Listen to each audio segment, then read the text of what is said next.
les amis, on va voir tout simplement aujourd'hui l'erreur à ne pas faire en business en ligne.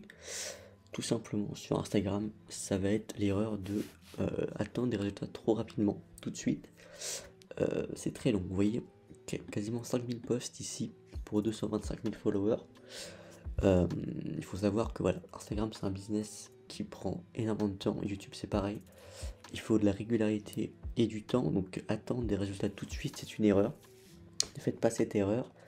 Ne faites pas l'erreur aussi non plus de passer votre temps seulement à vendre. Si vous passez votre temps seulement à vendre vos produits, vous allez saouler votre communauté et vous n'allez pas vendre en fait. C'est contre-productif. Il vaut mieux avoir une très bonne offre que vous allez peaufiner et que vous allez proposer de temps en temps, plutôt qu'une offre low quality que vous allez spammer.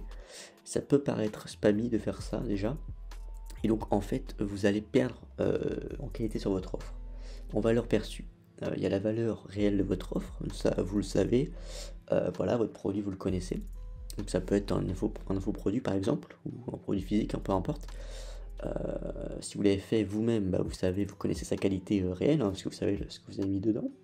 Si c'est un produit en affiliation, vous ne savez pas vraiment, à part si vous l'avez acheté déjà, si vous le possédez. Mais sinon, la valeur perçue de votre produit, plus vous allez le spammer, plus les gens ont l'impression de le voir, moins ils vont lui accorder de valeur en fait. C'est comme ça tout le temps, c'est une règle de base. Donc vraiment, une offre, sans forcément en prendre en compte le prix, même une offre à 17 €, pas cher, peut être perçue comme un produit entre guillemets un petit peu de luxe s'il est vu très peu de fois. Il y a le sentiment de rareté, vous pouvez toujours le mettre en œuvre, vous pouvez toujours le montrer. Voilà, ça va dépendre plutôt pas du prix, mais plutôt de la façon dont vous le montrez.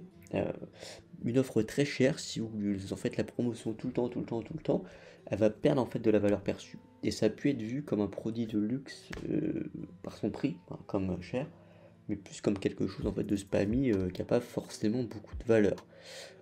Et donc voilà, la valeur que vous donnez à votre produit, c'est pas forcément au niveau du prix, mais c'est aussi de la façon dont vous lui en faites la promotion.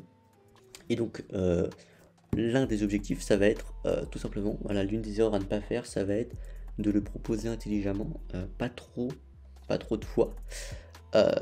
Si vous avez qu'un produit en plus, c'est encore plus le cas, ne le spammez pas tous les jours, surtout si vous venez de débuter.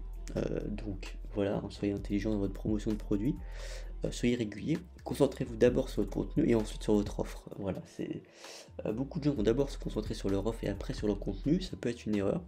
Concentrez-vous d'abord sur votre contenu, construisez quelque chose de viable, comment dire, de performant, et ensuite proposez une offre intéressante et adaptée à votre communauté. Si vous faites l'inverse, ça marchera pas. Clairement, ça marchera pas. Voilà, donc là c'est des erreurs à ne pas faire tout simplement en business en ligne. Voilà, c'est une vidéo assez courte sur cette chaîne, j'essaye d'en faire. Donc n'hésitez pas à regarder en description toutes les infoproduits qu'il y a à votre disposition, toutes les choses qu'il y a de dispo, et n'oubliez pas de regarder des autres vidéos sur cette chaîne, il y a vraiment pas mal de choses. Voilà, c'était Success Made STFR, ciao.